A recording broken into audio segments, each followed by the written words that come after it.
മഞ്ചേരി ടൗണിൽ പ്രകൃതിയോട് ഇണങ്ങിയ ഒരു സ്വപ്ന വില്ല.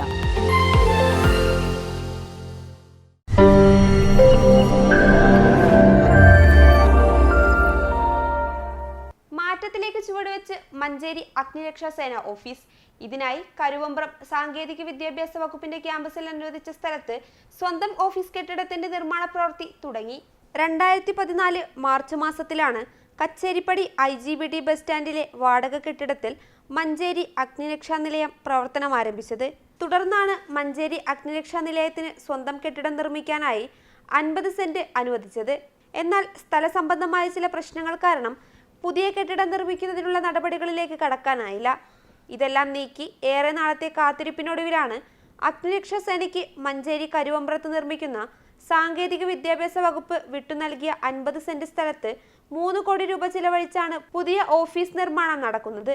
ഗ്രൗണ്ട് ഫ്ലോറും 2 നിലയും ഉൾപ്പെടുന്ന കെട്ടിടമാണ് രൂപകൽപ്പന ചെയ്തത്. ഇപ്പോൾ അനുവദിച്ച 3 കോടി രൂപ വിനിയോഗിച്ച് താഴത്തെ നിലയും 1ാം നിലയും നിർമ്മിക്കും. ഇതിലെ വൈദ്യുതീകരണ പ്രവൃത്തിയും പൂർത്തിയാക്കും. പിന്നീട് 2ാം നിലയുടെ നിർമ്മാണത്തിനായി എസ്റ്റിമേറ്റ് തയ്യാറാക്കി സമർപ്പിക്കാനാണ് തീരുമാനം. 2ാം നിലയുടെ നിർമ്മാണത്തിനുള്ള തുക അനുവദിക്കാൻ കാത്തിരുന്നാൽ കാലതാമസം നേരിടുമെന്നതിനാലാണ് 1ാം നില വരെയുള്ള പ്രവൃത്തികൾ ഇപ്പോൾ തുടങ്ങുന്നത്. നിർമ്മാണ പ്രവൃത്തികൾ ആരംഭിച്ചിട്ടുണ്ട്. മഞ്ചേരി അഗ്നിരക്ഷാ നിലയത്തിനായി പുതിയ കെട്ടിടം ആരംഭിക്കുന്നതോടുകൂടി നിലവിലുള്ള പ്രശ്നങ്ങൾക്ക് പരിഹാരമാകും. News bureau, Manjeri.